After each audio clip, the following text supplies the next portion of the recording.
Welcome to Hema Manju vlogs. ನಾನು ನಿಮ್ಮ ಹೇಮಾ ಮಂಜು. ಶುಕ್ರವಾರದ ದಿನದ ವ್ಲಾಗ್ ಆಗಿರುತ್ತೆ. ಇನ್ನು ಶುಕ್ರವಾರ ಅಂದರೆ ಸ್ವಲ್ಪ ಬೇಗ ಎದ್ದೇಳ್ತೀವಲ್ಲ ಮನೆಯಲ್ಲಿ, ಹಾಗಾಗಿ ಇಲ್ಲಿ ಬೇಗ ಎದ್ದು ಎಲ್ಲ ಕೆಲಸ ಮುಗಿಸ್ಕೊಳ್ತಾ ಇದ್ದೀನಿ. ಇನ್ನು ಸ್ವಲ್ಪ ಕಿಚನಲ್ಲಿ ನೀರು ಕಾಯಿಸೋದು, ಹಾಲು ಕಾಯಿಸೋದು ಆ ಥರ ಎಲ್ಲ ಕೆಲಸ ಮಾಡಿಕೊಂಡು ತಿಂಡಿಗೆ ಏನು ರೆಡಿ ಮಾಡ್ಬೋದು ಅಂತ ಅರೇಂಜ್ಮೆಂಟ್ಸ್ ಮಾಡ್ಕೊತಾ ಇದ್ದೆ. ಇನ್ನು ಬೆಳಗ್ಗೆ ಬೇಗ ಎದ್ದಾಗ ಒಂಥರ ಖುಷಿ ಇರುತ್ತೆ.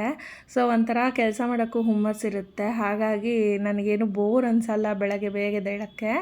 ಇನ್ನು ನೆನ್ನೆನೇ ಇಡ್ಲಿಗೆಲ್ಲ ರುಬ್ಕೊಂಡಿದ್ದೆ, ಹಾಗಾಗಿ ಅದನ್ನು ಕೂಡ ರೆಡಿ ಮಾಡ್ಕೊಂಡ್ಬಿಡ್ತಾ ಇದ್ದೀನಿ. ಉಪ್ಪು ಹಾಕಿ ಕಲಸಿಟ್ಬಿಟ್ರೆ ಅದು ಸ್ವಲ್ಪ ಹೊತ್ತಿಗೆ ಎಲ್ಲ ಚೆನ್ನಾಗಿ ಸೆಟ್ ಆಗಿಬಿಡುತ್ತೆ ಅಂತ ಅಂದ್ಬಿಟ್ಟು ಅದನ್ನು ಕೂಡ ರೆಡಿ ಮಾಡ್ಕೊಳ್ತಾ ಇದ್ದೀನಿ. ಇನ್ನು ಯಾವಾಗ ಈ ಥರ ಇಡ್ಲಿ ಮಾಡ್ಕೊಬೇಕಾದ್ರೂ ನನಗೆ ನಮ್ಮ ಅಮ್ಮನೇ ನೆನಪಾಗ್ತಾರೆ. ನಾನು ಎಷ್ಟೇ ಚೆನ್ನಾಗಿ ಇಡ್ಲಿ ಮಾಡಲಿ, ಎಲ್ಲೇ ತಿನ್ನಲಿ, ಏನೇ ಮಾಡಲಿ, ನಂಗೆ ನಮ್ಮಮ್ಮ ಮಾಡೋ ಇಡ್ಲಿ ಅಂದ್ರೇ ಇಷ್ಟ. ಸೊ ನಿಮಗೂ ಕೂಡ ಈ ಥರ ಆಗ್ತಾ ಇರುತ್ತಲ್ಲ, ಏನೇ ಮಾಡಿಕೊಂಡ್ರು, ಏನೇ ಅಡುಗೆ ರುಚಿಯಾಗಿ ಮಾಡಿದ್ರು ಅಮ್ಮನ ಕೈ ರುಚಿ ಬೇಕಂತ ಯಾರಿಗಾದ್ರೂ ಆ ಥರ ಅನ್ಸಿದ್ರೆ ಕಮೆಂಟ್ ಮಾಡಿ. ಇನ್ನು ಇಲ್ಲೆಲ್ಲ ರೆಡಿ ಮಾಡಿಬಿಟ್ಟು ಸ್ನಾನ ಮಾಡ್ಕೊಂಬಿಡೋಣ ಅಂತ ಹೊರಟೆ. ಸಾಮಾನ್ಯವಾಗಿ ನಾನು ಶುಕ್ರವಾರ ತಲೆ ಸ್ನಾನನೇ ಮಾಡ್ಕೊಳ್ತೀನಿ. ಅಂದರೆ ಬೇರೆ ವಾರಗಳಲ್ಲಿ ತಲೆ ಸ್ನಾನ ಮಾಡಿ ಒಣಗಿಸ್ಕೊಳ್ಳೋ ಟೈಮ್ ಸಿಗಲ್ಲ. ಶುಕ್ರವಾರ ಕೂಡ ನನಗೆ ಟೈಮ್ ಆಗಲ್ಲ, ಆದರೂ ಕೂಡ ತಲೆ ಸ್ನಾನ ಮಾಡ್ತೀನಿ, ಮಿಸ್ ಮಾಡಿದೆ ಅವತ್ತು. ಇನ್ನು ಈ ಥರ ಹೇರ್ಗೆ ಆಯಿಲ್ ಅಪ್ಲೈ ಮಾಡಿ ಹಾಫ್ ಆನ್ ಅವರ್ ಆದಮೇಲೆ ತಲೆ ಸ್ನಾನ ಮಾಡೋದ್ರಿಂದ ಹೇರ್ ತಲೆ ಸ್ನಾನ ಮಾಡಿದಾಗ ಸಿಲ್ಕಿಯಾಗಿರುತ್ತೆ. ಒಂಥರ ಫ್ರಿಜ್ ಆಗಿಲ್ದಿರ ತುಂಬ ಸ್ಮೂತಾಗಿ ಬರುತ್ತೆ. ಹಾಗಾಗಿ ನಾನಿಲ್ಲಿ ಆಯಿಲ್ ಅಪ್ಲೈ ಮಾಡಿಕೊಂಡೆ ಯೂಶ್ವಲಿ ತಲೆ ಸ್ನಾನ ಮಾಡೋದು. ಆ್ಯಂಡ್ ಅಷ್ಟರಲ್ಲಿ ಹಾಫ್ ಆನ್ ಅವರಲ್ಲಿ ಗೀಝರ್ ಸ್ವಿಚ್ ಆನ್ ಮಾಡಿಬಿಟ್ಟು ನೀರು ಕಾಯೋ ಅಷ್ಟರಲ್ಲಿ ಇಲ್ಲಿ ಬೆಡ್ಡೆಲ್ಲ ಸೆಟ್ ಮಾಡ್ಕೊಂಡ್ಬಿಡ್ತಾ ಇದ್ದೀನಿ ರೂಮಲ್ಲಿ. ಸೊ ಇನ್ನು ಇದೆಲ್ಲ ಸೆಟ್ ಮಾಡೋ ಅಷ್ಟರಲ್ಲಿ ನೀರು ಕೂಡ ಕಾದಿತ್ತು. ಸೊ ಸ್ನಾನ ಮಾಡಿಕೊಂಡು ನಾನು ಕೂಡ ರೆಡಿಯಾಗಿ ಕೆಳಗೆ ಹೋಗ್ಬಿಡೋಣ ಅಂತ ಅಂದ್ಬಿಟ್ಟು ಸ್ನಾನ ಎಲ್ಲ ಮುಗಿಸ್ಕೊಂಡು ಕೆಳಗಡೆ ಹೋಗಿ ಬ್ರೇಕ್ಫಾಸ್ಟ್ಗೆಲ್ಲ ಪ್ರಿಪೇರ್ ಮಾಡ್ಕೊಳ್ತಾ ಇದ್ದೆ. ಇನ್ನು ಇಡ್ಲಿಗೆ ನಾರ್ಮಲ್ ಚಟ್ನಿ ಮಾಡಿಕೊಂಡೆ. ಸೊ ಸಾಮಾನ್ಯವಾಗಿ ಇಡ್ಲಿ ಅಂದರೆ ಸಾಂಬಾರು, ಚಟ್ನಿ ಇದೆಲ್ಲ ಮಾಡಬೇಕು ಅಂತ ಆಸೆ ಆಗುತ್ತೆ. ಬಟ್ ನಾನಿಲ್ಲಿ ಬೆಳಗ್ಗೆ ಒಂದು ಟೈಮ್ ತಿಂಡಿಗಲ್ವಾ ಅಂತ ಇಡ್ಲಿ ಚಟ್ನಿ ಮಾಡಿಕೊಂಡು ಮನೇಲಿ ಬೇರೆ ಎಲ್ಲ ಕೆಲಸನ ಮುಗಿಸ್ಕೊಂಡು ಬಟ್ಟೆ ವಾಶ್ಗೆ ಹಾಕ್ಕೊಳ್ಳೋಣ ಅಂತ ಹೊರಟೆ. ಇನ್ನು ಬಿಸಿಲಿರೋದ್ರಿಂದ ನಾನು ಎಷ್ಟೊತ್ತಿಗೆ ವಾಶ್ಗೆ ಹಾಕಿ ಒಣಗಲಿ 2 ಅವರ್ಗೆ ಬಟ್ಟೆ ಎಲ್ಲ ತುಂಬ ಚೆನ್ನಾಗಿ ಒಣಗಿಬಿಟ್ಟಿರುತ್ತೆ. ಆದರೂ ಕೂಡ ನಾನು ಬೆಳಗ್ಗೆ ಸ್ವಲ್ಪ ಟೈಮ್ ಇತ್ತು ಅಂತ ಬೆಳಗ್ಗೆ ವಾಷಿಂಗ್ ಹಾಕ್ಕೊಂಡ್ಬಿಡ್ತಾ ಇದ್ದೆ. ಇನ್ನು ಕೆಳಗೆ ಬಂದು ಕಿಚನ್ ಎಲ್ಲ ಸ್ವಲ್ಪ ಕ್ಲೀನ್ ಮಾಡಿಕೊಂಡು ಅಡುಗೆ ಮಾಡಿರೋದೆಲ್ಲ ಎತ್ತಿಟ್ಕೊಂಬಿಟ್ಟು ನಾನು ನೀಟಾಗೆಲ್ಲ ಹೊರಿಸಿಟ್ಕೊತಾ ಇದ್ದೀನಿ. ಇವತ್ತು ನಾನು ಐಸ್ ಕ್ರೀಮ್ ಮಾಡೋಣ ಅಂತ ಅಂದ್ಕೊಂಡಿದ್ದೀನಿ. ಏನಪ್ಪ ಅಂದರೆ ಸಮ್ಮರ್ ಸ್ಟಾರ್ಟ್ ಆಯ್ತಲ್ಲ, ಸೊ ನಮ್ಮ ಮನೇಲೂ ಕೂಡ ಐಸ್ ಕ್ರೀಮ್ ತಿನ್ನೋಕ್ಕೆ, ಮಜ್ಜಿಗೆ ಕುಡಿಯೋಕ್ಕೆ ಇದಕ್ಕೆಲ್ಲ ಇಷ್ಟಪಡ್ತಾ ಇರ್ತಾರೆ. ಸೊ ಹೊರಗಡೆಯಿಂದ ತರ್ತಾ ಇದ್ದರೆ ಯಾವಾಗಲೂ ತರ್ತಾನೆ ಇರಬೇಕು. ಹಾಗಾಗಿ ನಾನು ಸ್ವಲ್ಪ ಮನೇಲಿ ಮಾಡ್ಕೊಳ್ಳೋಣ ಅಂತ ಮಾಡ್ತಿದ್ದೀನಿ. ಆ್ಯಂಡ್ ನಾನು ಇವತ್ತು ಮಾಡ್ತಾ ಇರೋದು ಬಂದು ಮಲೈ ಕುಲ್ಫಿನ ಮಾಡ್ತಾಯಿದ್ದೀನಿ. ಸೊ ಇದಕ್ಕೆ ನಾನಿಲ್ಲಿ ಅರ್ಧ ಲೀಟ್ರಷ್ಟು ಶುಭಮ್ ಮಿಲ್ಕ್ನ ತೊಗೊಂಡಿದ್ದೀನಿ. ಆರೆಂಜ್ ಪ್ಯಾಕೆಟ್ ಏನಿರುತ್ತೆ ನಂದಿನಿದು, ಸೊ ಆ ಪ್ಯಾಕೆಟ್ನ ತೊಗೊಂಡಿದ್ದೀನಿ. ಹಾಗೆ ಇಲ್ಲಿ ಫ್ರೆಶ್ ಕ್ರೀಮು ಹಾಗೆ ಮಿಲ್ಕ್ ಮೇಡನ್ನ ತೊಗೊಂಡಿದ್ದೀನಿ. ಸೊ ಮಿಲ್ಕ್ ಮೇಡು ಅಷ್ಟೇ ನಾನು 200 ಗ್ರಾಮ್ಸ್ನ ತೊಗೊಂಡಿದ್ದೀನಿ ಇಲ್ಲಿ. ಸೊ ಇದು ಒಂದು 58 ರುಪೀಸ್ ಕಾಸ್ಟ್ ಆಗುತ್ತೆ. ಇನ್ನು ಫ್ರೆಶ್ ಕ್ರೀಮ್ ಬಂದು 52 ರುಪೀಸ್ ಆಯಿತು ನನಗೆ. ಸೊ ಫ್ರೆಶ್ ಕ್ರೀಮ್ ಕೂಡ ತೊಗೊಂಡಿದ್ದೀನಿ. ಇನ್ನು ಕುಲ್ಫಿ ಮಾಡೋ ಮೌಲ್ಡ್ಸ್ ಇಲ್ಲಿದೆ. ಸೊ ಇದು ನನಗೆ MTR ಬಾದಾಮ್ ಮಿಕ್ಸ್ಗೆ ಫ್ರೀ ಬಂದಿದ್ದು. ಇನ್ನು ಈ ಕುಲ್ಫಿ ಮೌಲ್ಡ್ ಬಂದು ನಾನು ಪರ್ಚೇಸ್ ಮಾಡಿದ್ದು. ಸೊ 4 ಇದ್ದರೆ ಸಾಲಲ್ಲ ಅಂದ್ಬಿಟ್ಟು ಇದನ್ನು ಇಲ್ಲೇ ಮನೆ ಹತ್ರ ಅಂಗಡಿಲಿ ಪರ್ಚೇಸ್ ಮಾಡಿಕೊಂಡೆ. ಬನ್ನಿ ಹಾಗಾದರೆ ಹೇಗೆ ಮಾಡೋದು ನೋಡೋಣ. ಫಸ್ಟು ನಾನು ಪ್ಯಾಕೆಟ್ ಹಾಲಿಗೆ ಯಾವುದೇ ವಾಟರ್ ಮಿಕ್ಸ್ ಮಾಡಿದೆ ನೀಟಾಗಿ ಹಾಗೆ ಕಾಯಿಸ್ಕೊತೀನಿ. ಇದು ಕಾಯ್ತಾ ಒಂದು 2 ಸ್ಪೂನಷ್ಟು ಕಾರ್ನ್ಫ್ಲೋರ್ ಹಾಕ್ಕೊಬೇಕು. ಇದಕ್ಕೆ ಹಾಕ್ಕೊಂಡು ಚೆನ್ನಾಗಿ ಮಿಕ್ಸ್ ಮಾಡಿಬಿಟ್ಟು ಅದ್ರ ಜೊತೆನೇ ಬಾಯ್ಲ್ ಮಾಡಬೇಕು. ಚೆನ್ನಾಗಿ ಕಾಯಬೇಕು ಹಾಲು. ಇದು ಚೆನ್ನಾಗಿ ನಾರ್ಮಲಾಗಿ ಹೇಗೆ ಮಿಲ್ಕ್ ಕಾಯಿಸ್ತೀವಿ ಅದೇ ಥರ ಮಿಲ್ಕ್ ಕಾಯಿಸ್ಕೊಂಡು ತೆಗೆದಿಟ್ಕೊಬೇಕು ಸೈಡ್ಗೆ. ಸೊ ನಾನು ಕಾರ್ನ್ಫ್ಲೋರ್ ಇದಕ್ಕೆ ಆ್ಯಡ್ ಮಾಡಬೇಕಾದ್ರೆ ತೋರಿಸೋದು ಮರ್ತೋಗ್ಬಿಟ್ಟಿದ್ದೀನಿ. ಸೊ ಕಾರ್ನ್ಫ್ಲೋರ್ ಮಿಕ್ಸ್ ಮಾಡಿಕೊಂಡ್ರೆ ನಮಗೆ ಮಿಲ್ಕ್ ತಿಕ್ಕಾಗಿ ಬರುತ್ತೆ. ಸೊ ತಿಕ್ಕ ಕನ್ಸಿಸ್ಟೆನ್ಸಿಲಿದ್ದರೆ ಕ್ರೀಮ್ ಅಂದರೆ ಐಸ್ ಕ್ರೀಮ್ ಚೆನ್ನಾಗಿ ಬರುತ್ತೆ. ಸೊ ಈ ಕುಲ್ಫಿಗೆ ನಾನಿಲ್ಲಿ ಬಾದಾಮು ಮತ್ತು ಪಿಸ್ತಾನ ಆ್ಯಡ್ ಮಾಡ್ಕೊತಾ ಇದ್ದೀನಿ. ಇದನ್ನು ಚೆನ್ನಾಗಿ ಮಿಕ್ಸರಲ್ಲಿ ಕೂಡ ಗ್ರೈಂಡ್ ಮಾಡ್ಕೋಬೋದು. ಬಟ್ ಮಿಕ್ಸರಲ್ಲಿ ತುಂಬ ಫೈನ್ ಪೌಡರ್ ಆಗಿಬಿಡುತ್ತೆ. ಸ್ವಲ್ಪ ತರಿ ಬೇಕಲ್ವ ನಮಗೆ, ಹಾಗಾಗಿ ಈ ಥರ ಕುಟ್ಟಾಣಿ ಅಥವಾ ಒರಳು ಆ ಥರದ್ರಲ್ಲಿ ಮಾಡಿಕೊಂಡ್ರೆ ನಮಗೆ ತರಿಯಾಗೇ ಇರುತ್ತೆ. ಸೊ ನಾನಿಲ್ಲಿ ಅದನ್ನು ಕೂಡ ರೆಡಿ ಮಾಡಿಕೊಂಡೆ. ಅಷ್ಟರಲ್ಲಿ ಹಾಲು ಕೂಡ ತಣ್ಣಗಾಗುತ್ತೆ ಅಂತ ಅಂದ್ಬಿಟ್ಟು ಇದನ್ನು ರೆಡಿ ಮಾಡ್ಕೊಂಡಿರೋದು ಒಂದು ಬೌಲ್ಗೆ ಹಾಕ್ಕೊಳ್ತಾ ಇದ್ದೀನಿ ನಾನು. ಸೊ ಇನ್ನು ಇದು ಬಾಯಿಗೆ ಸಿಗ್ತಾ ಇದ್ರೆ ಮಧ್ಯದಲ್ಲಿ ಅದು ಕುಲ್ಫಿದು ಟೇಸ್ಟ್ ಅಂತೂ ತುಂಬಾ ಚೆನ್ನಾಗಿರುತ್ತೆ. ಇನ್ನು ನಾವು ಕಾಯಿಸಿಟ್ಕೊಂಡಿರೋ ಹಾಲು ತಣ್ಣಗಾಗಿತ್ತು. ಸೊ ಅದನ್ನು ಸೋಸ್ಕೊಳ್ತಾ ಇದ್ದೀನಿ. ನಾವು ಇದಕ್ಕೆ ಕಾರ್ನ್ಫ್ಲೋರ್ ಆ್ಯಡ್ ಮಾಡಿರೋದ್ರಿಂದ ಸೊ ನಮಗೆ ತರಿಯಾಗಿ ಸಿಗುತ್ತೆ. ಮತ್ತು ಇಲ್ಲಿ ಮೇಲೆ ತಣ್ಣಗಾಗಿ ಕಟ್ಟಿರೋದ್ರಿಂದ ಕೆನೆ ಎಲ್ಲ ಕಟ್ಬಿಟ್ಟಿರುತ್ತೆ. ಸೊ ಅದನ್ನೆಲ್ಲ ನೀಟಾಗಿ ಸೋಸ್ಕೊಬಿಟ್ರೆ ಸೊ ನಮಗೆ ಮಿಲ್ಕ್ ಕನ್ಸಿಸ್ಟೆನ್ಸಿ ಸಿಗುತ್ತೆ. ಸೊ ಅದು ನಮಗೆ ಐಸ್ ಕ್ರೀಮ್ಗೆ ಬೇಕಾಗಿರೋದು. ಸೊ ಹಾಗಾಗಿ ಇದನ್ನೆಲ್ಲ ಸೋಸ್ಕೊಂಡು ತೆಗೆದಿಟ್ಕೊಂಡ್ಬಿಡ್ತಾ ಇದ್ದೀನಿ. ಇನ್ನು ಈ ಥರ ಕುಲ್ಫಿ ನಮಗೆ ಹೊರಗಡೆ ಹೇಗಿಲ್ಲ ಅಂದರೂ 20 ರುಪೀಸ್ 30 ರುಪೀಸ್ ಎಲ್ಲ ಇರುತ್ತೆ. ಸೊ ಮನೇಲೇ ತುಂಬ ಕಡಿಮೆ ಬೆಲೆಯಲ್ಲಿ ತುಂಬ ಕಡಿಮೆ ಖರ್ಚಾಗೋ ಅಂಥ ಇಂಗ್ರೀಡಿಯೆಂಟ್ಸ್ ಯೂಸ್ ಮಾಡಿ ನಾನಿಲ್ಲಿ ತೋರಿಸ್ತಾ ಇರೋದು. ಸೊ ಸೇಮ್ ಹೊರಗಡೆ ಹೇಗೆ ನಿಮಗೆ ಟೇಸ್ಟ್ ಇರುತ್ತೋ ಕುಲ್ಫಿ ಅದೇ ಥರ ಇರುತ್ತೆ, ಇನ್ನೂ ಅದಕ್ಕಿಂತ ಚೆನ್ನಾಗಿರುತ್ತೆ ಅಂತಲೇ ಹೇಳ್ಬೋದು. ಹಾಗೆ ಫ್ರೆಶ್ಶಾಗಿ ಕೂಡ ಇರುತ್ತೆ. ಒಂದು ಸಲ ಈ ಥರನೂ ಟ್ರೈ ಮಾಡಿ ನೋಡಿ. ಇನ್ನು ಇದನ್ನೆಲ್ಲ ನೀಟಾಗಿ ಸೋಸ್ಕೊಂಡು ಆದಮೇಲೆ ನಾನು ಇದಕ್ಕೆ ಫ್ರೆಶ್ ಕ್ರೀಮು ಮತ್ತು ಮಿಲ್ಕ್ ಮೇಡ್ ಏನಿದೆ ಅದನ್ನು ಆ್ಯಡ್ ಮಾಡ್ಕೊಳ್ತಾ ಇದ್ದೀನಿ. ನೋಡ್ಬೋದು ನೀವು ಅಲ್ಲಿ ಎಷ್ಟು ತಿಕ್ಕಾಗಿ ಕಾಣಿಸ್ತಿದೆ ಮಿಲ್ಕು ಅಂತ ಅಂದ್ಬಿಟ್ಟು. ಸೊ ಇಷ್ಟು ನನಗೆ ಸಿಕ್ಕಿದೆ. ಸೊ ಇದೆಲ್ಲ ವೇಸ್ಟೇ. ಸೊ ಇದು ಯಾವ ಥರ ಇನ್ನೂ ಯೂಸ್ ಆಗೋಲ್ಲ. ಸೊ ಇದನ್ನೆಲ್ಲ ನಾನು ತೆಗೆದಿಟ್ಕೊಂಡ್ಬಿಡ್ತಾ ಇದ್ದೀನಿ. ಸೊ ನೆಕ್ಸ್ಟ್ ಇದಕ್ಕೆ ನಾನಿಲ್ಲಿ ಶುಗರ್ ಪೌಡರ್ನ ಅಂದರೆ ಸಕ್ಕರೆ ಒಂದು 4-5 ಸ್ಪೂನಷ್ಟು ಪೌಡರ್ ಮಾಡ್ಕೊತಾ ಇದ್ದೀನಿ. ಸೊ ಆ ಪೌಡರ್ನ ಆ್ಯಡ್ ಮಾಡ್ಕೊಂಡು ಮಿಕ್ಸ್ ಮಾಡ್ಕೊಳ್ತಾ ಇದ್ದೀನಿ. ಅಂದರೆ ಸಕ್ಕರೆ ಹಾಕ್ಕೊಂಡು ಕಾಯಿಸ್ಕೊಂಡಾಗ ಹಾಲು ನೀರಾಗಿರುತ್ತೆ ನಮಗೆ. ಹಾಗಾಗಿ ನಾನಿಲ್ಲಿ ಕುದಿಬೇಕಾದ್ರೆ ನಾನು ಸಕ್ಕರೆ ಆ್ಯಡ್ ಮಾಡ್ಕೊಂಡಿಲ್ಲ. ಈ ಥರ ಪೌಡ್ರ್ ಮಾಡಿಕೊಂಡು ಮಿಕ್ಸ್ ಮಾಡ್ಕೊತಾ ಇದ್ದೀನಿ. ಹಾಗೆ ನಾವೇನು ತಗೊಂಡಿದ್ವಲ್ಲ ಫ್ರೆಶ್ ಕ್ರೀಮು ಇದನ್ನು ಕಂಪ್ಲೀಟ್ ಆ್ಯಡ್ ಮಾಡಿಬಿಡ್ಬೇಕು. ಇನ್ನು ಈ ಥರ ಫ್ರೆಶ್ ಕ್ರೀಮು ಮಿಲ್ಕ್ ಮೇಡು ಇದನ್ನೆಲ್ಲ ಹಾಕ್ಕೊಂಡು ಮನೇಲಿ ಮಾಡ್ಕೊಳ್ಳೋ ಬದಲು ಹೊರಗಡೆನೇ ತಂದ್ಕೊಂಡು ತಿನ್ಬೋದಿತ್ತಲ್ಲ ಅಂತ ಅನ್ನಿಸ್ಬೋದು ಸುಮಾರು ಜನಕ್ಕೆ. ಬಟ್ ನಿಜ ಹೇಳ್ತೀನಿ ನೋಡಿ, ಒಂದ್ಸಲ ಈ ಥರ ಟ್ರೈ ಮಾಡಿಕೊಂಡು ಮನೇಲಿ ತಿನ್ನಿ, ಆವಾಗ ಸ್ಯಾಟಿಸ್ಫ್ಯಾಕ್ಷನ್ ಇರುತ್ತಲ್ವ. ಸೊ ನಾವು ನಮ್ಮ ಕೈಯಾರೆ ಮಾಡಿ ತಿಂದು ಅಷ್ಟೊಂದು ರುಚಿ ಇರುತ್ತೆ. ಹಾಗೆ ತುಂಬ ಕಡಿಮೆ ಬೆಲೆಯಲ್ಲಿ ನಮಗೆ ಇಷ್ಟೆಲ್ಲ ಕುಲ್ಫಿ ಮಾಡ್ಬೋದು ಅಂದರೆ ಹೊರಗಡೆ ಯಾಕೆ ತಿನ್ನಬೇಕು ಅಂತ ಅನಿಸುತ್ತೆ ಹೇಳಿ. ನನಗೂ ಅಷ್ಟೇ ಒಂದ್ಸಲ ಈ ಥರ ಮಾಡ್ಕೊಂಡು ತಿಂದಾದ್ಮೇಲಿಂದ ನಾನು ಯಾವಾಗ ಸಮ್ಮರ್ ಬಂದರೂ ಕೂಡ ಮನೇಲೇ ಆದಷ್ಟು ಐಸ್ ಕ್ರೀಮ್ ಮಾಡ್ತೀನಿ. ಹೊರಗಡೆ ತಂದ್ಕೊಂಡು ತಿನ್ನಲ್ಲ ಅಂತಲ್ಲ, ಬಟ್ ಪ್ರಿಫರಬಲಿ ನಾವು ಮನೇಲಿ ಮಾಡ್ಕೊಂಡು ತಿನ್ನೋಕ್ಕೆ ಇಷ್ಟಪಡ್ತೀವಿ. ಇನ್ನು ಮಿಲ್ಕ್ ಮೇಡು ಫ್ರೆಶ್ ಕ್ರೀಮ್ ಎರಡನ್ನೂ ಇಲ್ಲಿ ಆ್ಯಡ್ ಮಾಡಿಕೊಂಡು ಚೆನ್ನಾಗಿ ಬೀಟ್ ಮಾಡ್ಕೊಬೇಕು.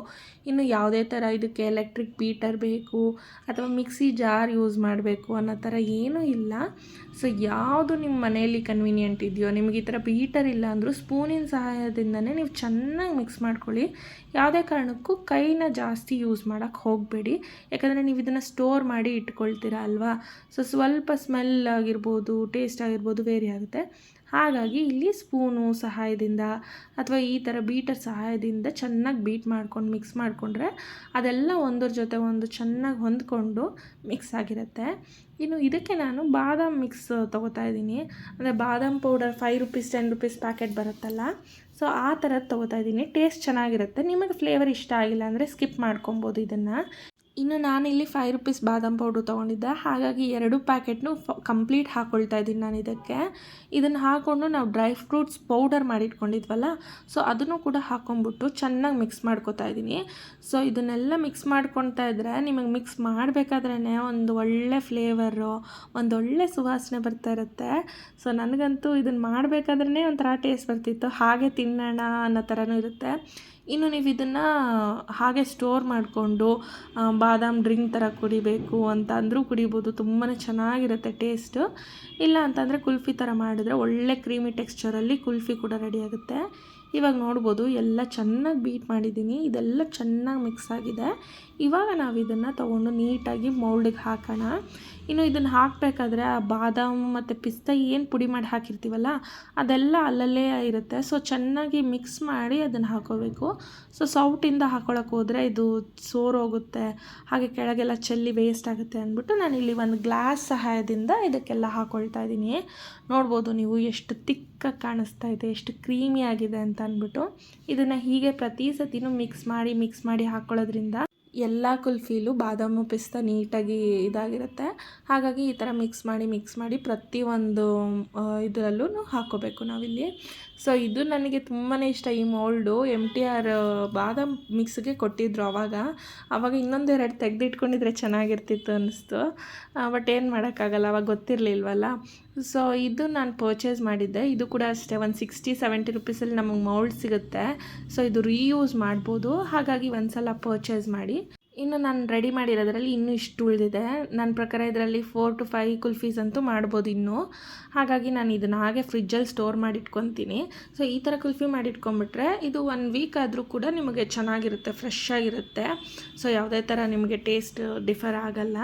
ಸೊ ನಾನು ಇದನ್ನೆಲ್ಲ ನೀಟಾಗಿ ಕ್ಲೋಸ್ ಮಾಡಿಡ್ತಾ ಇದ್ದೀನಿ. ಆ್ಯಂಡ್ ಕ್ಲೋಸ್ ಮಾಡಬೇಕಾದ್ರೂ ಅಷ್ಟೇ ಯಾವುದೇ ಥರ ಸೋರಬಾರ್ದು, ನೀಟಾಗಿ ಕ್ಲೋಸ್ ಮಾಡಿ ಇಟ್ಕೊಂಬಿಟ್ರೆ ಇದನ್ನು ಅದು ಅದೇ ಟೆಕ್ಸ್ಚರಲ್ಲೇ ಇರುತ್ತೆ. ಸೊ ನಮಗೆ ತೆಗಿಬೇಕಾದ್ರೆ ಎಲ್ಲ ಚೆನ್ನಾಗಿರುತ್ತೆ ಆ್ಯಂಡ್ ತಿನ್ನಬೇಕಾದ್ರೂ ಸ್ಟಿಕ್ಕಲ್ಲಿ ನೀಟಾಗಿರುತ್ತೆ.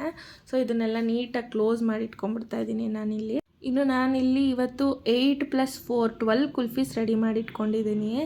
ಸೊ 12 ಕುಲ್ಫೀಸ್ ಅಂದರೆ ಅರೌಂಡ್ ಒಂದು ಕುಲ್ಫಿ 20 ರುಪೀಸ್ ಅಂತ ಅಂದ್ಕೊಂಡ್ರು 240 ರುಪೀಸ್ ಆಗುತ್ತೆ. ನಂಗೆ 240 ರುಪೀಸ್ ನಿಜವಾಗ್ಲೂ ಖರ್ಚಾಗಿಲ್ಲ. ನಂಗೆ ಅರೌಂಡ್ 130 140 ರುಪೀಸ್ ಖರ್ಚಾಯಿತು ಇದನ್ನು ಮಾಡೋಕ್ಕೆ.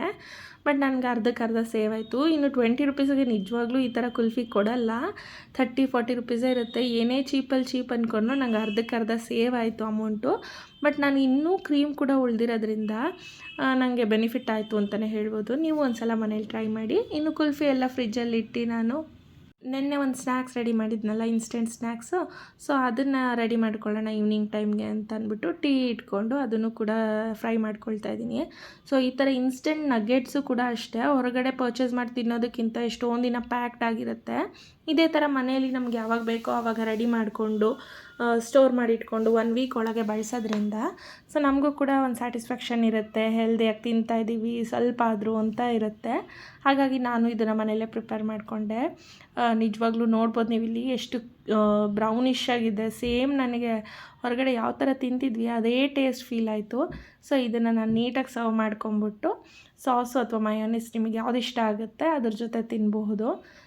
ನೀವು ಈ ರೆಸಿಪಿನ ನೋಡಬೇಕಂದ್ರೆ ನನ್ನ ಪ್ರೀವಿಯಸ್ ವ್ಲಾಗಲ್ಲಿ ನಾನು ಈ ರೆಸಿಪಿನ ತೋರಿಸಿದ್ದೀನಿ. ಸೊ ನೀವು ಅಲ್ಲಿ ಹೋಗಿ ನೋಡಿದ್ರೆ ಇದು ಹೇಗೆ ಮಾಡೋದು ಅಂತ ಅಂದ್ಬಿಟ್ಟು ನಿಮಗೆ ಗೊತ್ತಾಗುತ್ತೆ. ಇನ್ನು ಈವ್ನಿಂಗ್ ಟೈಮ್ ಅಲ್ವಾ, ಸೊ ಟೀ ಜೊತೆಗೆ ಈ ಥರ ಸ್ನ್ಯಾಕ್ಸ್ ತಿಂದರೆ ಚೆನ್ನಾಗಿರುತ್ತೆ ಅಂತ ಅಂದ್ಬಿಟ್ಟು ರೆಡಿ ಮಾಡ್ಕೊಂಡಿದ್ದೆ. ನೋಡ್ಬೋದು ಇಲ್ಲಿ ಎಷ್ಟು ಕ್ರಿಸ್ಪಿಯಾಗಿದೆ ಅಂತ. ನಾನಿಲ್ಲಿ ಮಾಡ್ಕೊಂಡಿರೋದು ಆಲೂಯಿಂದ ಮಾಡ್ಕೊಂಡಿದ್ದೀನಿ ನಗ್ಗೆಟ್ಸು. ಸೊ ನೀವು ಪನ್ನೀರು, ವೆಜಿಟೇಬಲ್ಸು ಅಥವಾ ನಾನ್ ವೆಜ್ ಇಷ್ಟಪಡೋರು ಅದರಿಂದನೂ ಮಾಡ್ಕೊಬೋದು. ಎಲ್ಲ ಥರನೂ ಟ್ರೈ ಮಾಡಿ ನೋಡಿ. ಸೊ ಸೇಮ್ ಮೆಥಡ್ ಫಾಲೋ ಮಾಡಿಕೊಂಡ್ರೆ ನಮ್ಗೆ ಹೊರಗಡೆ ಯಾವ ಥರ ಸಿಗುತ್ತೋ ಅದೇ ಟೇಸ್ಟ್ ಅದೇ ಟೆಕ್ಸ್ಚರಲ್ಲಿ ನಾವು ಮನೇಲೆ ಪ್ರಿಪೇರ್ ಮಾಡ್ಕೊಂಬಿಡ್ಬೋದು. ಇನ್ನು ನಮ್ಮ ಮನೇಲಿ ಇದು ತುಂಬಾ ಇಷ್ಟಪಟ್ಟರು ಎಲ್ಲರೂ. ನಿಜ ಹೇಳು ನೀನು ಹೊರಗಡೆಯಿಂದ ತಂದ ಅಂತ ಅಂದರು ನಮ್ಮ ಮನೆಯವರಂತೂ.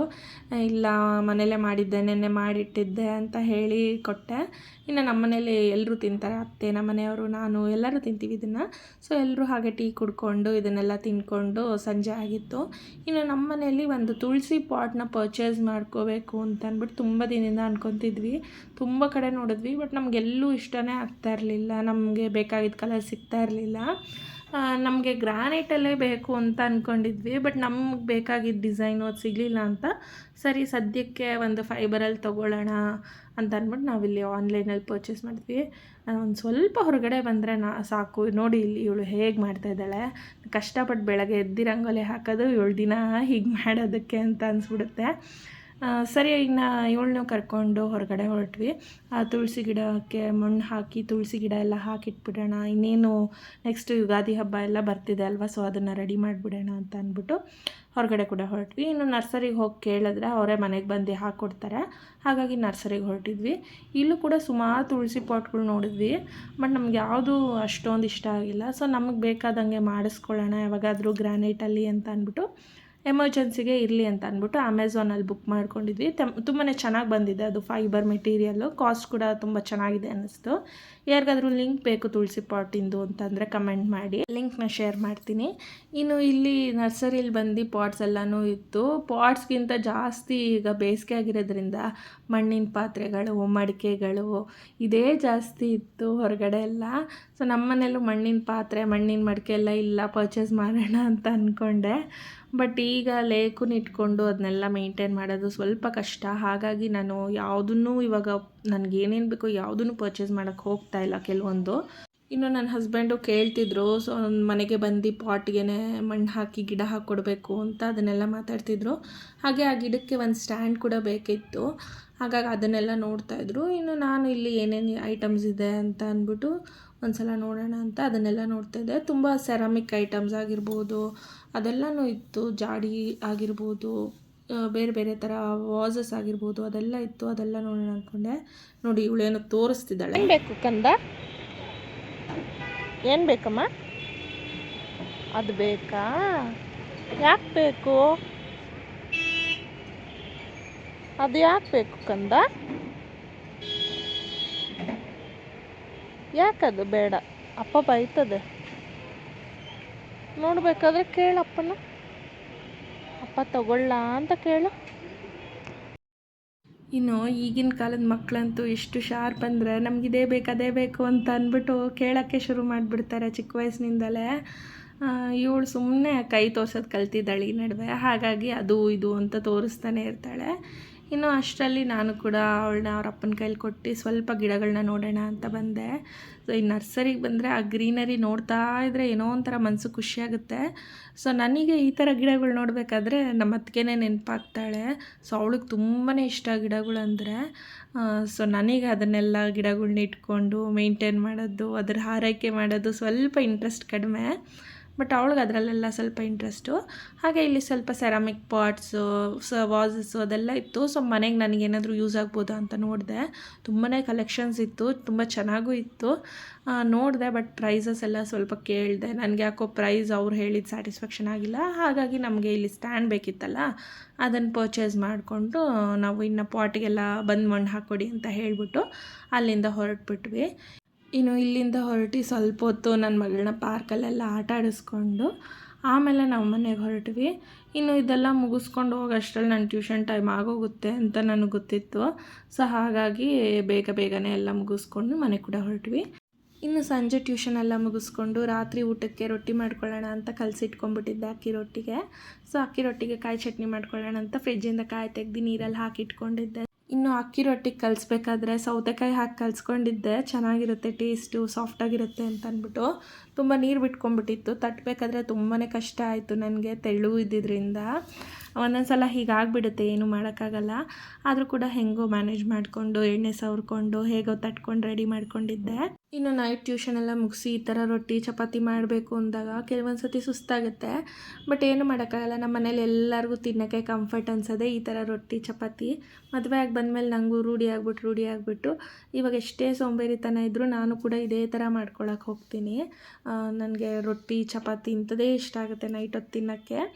ಇನ್ನು ಕೆಲವೊಬ್ಬರು ಮನೇಲಿ ಚಪಾತಿನೇ ತಿನ್ನಬೇಕು ನೈಟ್ ಆದರೆ ಅಂತಂದ್ಬಿಟ್ಟು ಡೈಲಿ ಚಪಾತಿ ತಿಂತಾರೆ. ನಿಜ ಅದು ಹೇಗೆ ತಿಂತಾರೋ ಗೊತ್ತಿಲ್ಲ, ತುಂಬಾ ಬೋರ್ ಆಗುತ್ತೆ. ಬಟ್ ಹೆಲ್ತ್ ಕಾನ್ಷಿಯಸ್ ದೃಷ್ಟಿಲಿ ಡೈಲಿ ಚಪಾತಿನೇ ಮಾಡ್ಕೊಳಕ್ಕೆ ಹೋಗ್ತಾರೆ. ಇನ್ನು ನನ್ನ ಮಗಳಿಗೆ ಕೂಡ ಊಟದ ಟೈಮ್ ಆಗಿತ್ತಲ್ಲ, ನಾನು ರೊಟ್ಟಿ ಮಾಡೋದ್ರ ಜೊತೆಗೇ ಅವಳಿಗೂ ಕೂಡ ಗಂಜಿ ಕಾಯಿಸ್ಬಿಟ್ಟಿದ್ದೆ. ಇನ್ನು ದಿನ ಒಂದು ಸಲ ರಾಗಿ ಸರಿ ಕೊಡ್ತೀನಿ ಅವಳಿಗೆ. ಸೊ ಬೆಳಗಿಂದ ರಾತ್ರಿವರೆಗೂ ಯಾವ ಟೈಮ್ ಅಂದರೆ ಆ ಟೈಮು ಕೊಡ್ತೀನಿ ನಾನು. ಇದೇ ಟೈಮ್ ಅಂತ ಏನು ಯೋಚನೆ ಮಾಡಲ್ಲ. ಅಂದರೆ ಅವಳು ಕಂಫರ್ಟ್, ಅವಳು ಯಾವುದು ತಿನ್ನೋಕ್ಕೆ ಇಷ್ಟಪಡ್ತಾವಳೆ ಆ ಟೈಮಲ್ಲಿ. ಸೊ ಅವಳಿಗೆ ಯಾವ ಥರ ಇದೆ ನೋಡಿಕೊಂಡು ನಾನು ಆ ಥರ ಫುಡ್ನ ಕೊಡ್ತೀನಿ. ಇನ್ನು 1 ವೀಕ್ ಇದೆ ಅಷ್ಟೇ, ನನ್ನ ಮಗಳಿಗೆ 1 ಇಯರ್ ಕಂಪ್ಲೀಟ್ ಆಗೋಗುತ್ತೆ. ಸೊ ಅವಳು ಕಂಪ್ಲೀಟ್ 1 ಇಯರ್ ಆದಮೇಲೆ ನಾನು ಅವಳಿಗೆ ಯಾವ ಥರ ಫುಡ್ಸ್ನ ಕೊಡ್ತಾಯಿದ್ದೀನಿ, ಸೊ ಅವಳಿಗೆ ಯಾವ ಥರ ಕೇರ್ ಮಾಡ್ತಾಯಿದ್ದೀನಿ ಅನ್ನೋದನ್ನು ಕೂಡ ವಿಡಿಯೋಸ್ ಮಾಡಿ ಶೇರ್ ಮಾಡ್ತೀನಿ ನಿಮ್ಮ ಜೊತೆಗೆ. ಇನ್ನು ಅವಳಿಗೂ ಎಲ್ಲ ತಿನ್ನಿಸಿ ನಾವೆಲ್ಲ ಊಟ ಮಾಡಾದಮೇಲೆ ಐಸ್ ಕ್ರೀಮ್ ರೆಡಿ ಮಾಡಿದ್ನಲ್ಲ ಮಧ್ಯಾಹ್ನ, ಸೊ ಅದು ಇವಾಗ ರೆಡಿಯಾಗಿರುತ್ತೆ ತಿನ್ಕೊಳ್ಳೋಣ ಅಂತ ಅಂದ್ಬಿಟ್ಟು ತೆಗೆದಿಟ್ಕೊಂಡೆ. ನಮ್ಮ ಮನೆಯವ್ರು ಯಾವ ಗ್ಯಾಪಲ್ಲಿ ಒಂದು ತೊಗೊಂಡ್ರು ಗೊತ್ತಿಲ್ಲ, 3 ಇತ್ತು ಇಲ್ಲಿ. ಸೊ ನಾವು 3 ಜನಕ್ಕೂ ಸರಿ ಹೋಗುತ್ತೆ ಅಂತ ಅಂದ್ಬಿಟ್ಟು ತೆಗೆದಿಟ್ಕೊತಾ ಇದ್ದೀನಿ. ಸ್ವಲ್ಪ ಇದನ್ನು ಸ್ವಲ್ಪ ಹೊತ್ತು ಬಿಟ್ಟರೆ 1-2 ಮಿನಿಟ್ಸು ಸೆಟ್ಟಾಗಿ ಆಚೆ ಬಂದುಬಿಡುತ್ತೆ. ಹಾಗೆ ಇಲ್ಲಾಂದರೆ ನೀರಲ್ಲಿ ಹಾಕಿಟ್ಕೊಂಡು ತೆಗೆದ್ರೂ ಕೂಡ ಬಂದುಬಿಡುತ್ತಿದ್ದು. ನೋಡ್ಬೋದು ಇಲ್ಲಿ ನಾನು ಕಟ್ ಮಾಡಿ ತೋರಿಸ್ತಾ ಇದ್ದೀನಿ, ನೋಡಿ ಎಷ್ಟು ಕ್ರೀಮಿಯಾಗಿದೆ. ಸೊ ನಮಗೆ ನಾರ್ಮಲ್ 5 ರೂಪೀಸ್ 10 ರೂಪೀಸ್ ಕುಲ್ಫಿ ಬರುತ್ತಲ್ಲ, ಅದು ಸ್ವಲ್ಪ ವಾಟರಿಯಾಗಿರುತ್ತೆ. ಅದಕ್ಕಿಂತ ನಮ್ಗೆ ಈ ಥರ ಕ್ರೀಮಿಯಾಗಿದ್ದರೆ, ಮಲೈ ಥರ ಇದ್ದರೆ ಕುಲ್ಫಿ ತುಂಬಾ ಇಷ್ಟ ಆಗುತ್ತಲ್ಲ. ಸೊ ಅದೇ ಥರ ಮಾಡ್ಕೊಂಡಿದ್ದೀನಿ ನಾನು. ಟೇಸ್ಟ್ ಅಂತೂ ತುಂಬಾ ಚೆನ್ನಾಗಿತ್ತು. ನಮ್ಮ ಮನೇಲಿ ಎಲ್ರಿಗೂ ಇಷ್ಟ ಆಯಿತು. ಹಾಗೆ ಮನೆಗೂ ಕೂಡ ಯಾರು ಬಂದಿದ್ದರು, ಸೊ ಅವ್ರಿಗೂ ಎಲ್ಲ ನಾನು ಕುಲ್ಫಿನ ಕೊಟ್ಟೆ, ಚೆನ್ನಾಗಿತ್ತು ಅಂತ ಹೇಳಿದ್ರು. ನೀವು ಒಂದ್ಸಲ ಈ ಥರ ಸಿಂಪಲ್ಲಾಗಿ ಮನೆಯಲ್ಲೇ ಮಾಡ್ಕೊಂಡು ನೋಡಿ, ನಿಮಗೂ ಇಷ್ಟ ಆಗುತ್ತೆ. ಹಾಗೆ ಇದೇ ಥರ ವೀಡಿಯೋಸು, ಇದೇ ಥರ ಬೇರೆ ರೆಸಿಪೀಸ್ ಬೇಕು ಅಂದರೆ ನನ್ನ ಚಾನಲ್ನ ಸಬ್ಸ್ಕ್ರೈಬ್ ಮಾಡಿ. ಆದಷ್ಟು ನನ್ನ ಚಾನಲ್ನ ಬೇರೆಯವ್ರಿಗೆ ಶೇರ್ ಮಾಡಿ ಸಬ್ಸ್ಕ್ರೈಬ್ ಮಾಡ್ಕೊಳ್ಳಿಕ್ಕೆ ಹೇಳಿ. ಈ ವಿಡಿಯೋ ಇಷ್ಟ ಆಗಿದರೆ ಲೈಕ್ ಮಾಡಿ. ಹಾಗೆ ನಿಮ್ಗೆ ಯಾವ ಥರ ರೆಸಿಪೀಸ್ ಬೇಕು ಅಂತ ಕಮೆಂಟಲ್ಲಿ ಮೆನ್ಷನ್ ಮಾಡಿ. ನಿಮ್ಗೆ ಯಾವ ಥರ ವೀಡಿಯೋಸ್ ಬೇಕು ಅಂತ ಕೂಡ ಮೆನ್ಷನ್ ಮಾಡಿ. ನಾನು ಖಂಡಿತ ಮಾಡಿ ತೋರಿಸ್ತೀನಿ. ಸೊ ಈ ವಿಡಿಯೋನ ಇಲ್ಲಿಗೆ ಎಂಡ್ ಮಾಡ್ತಾಯಿದ್ದೀನಿ. ಬಾಯ್.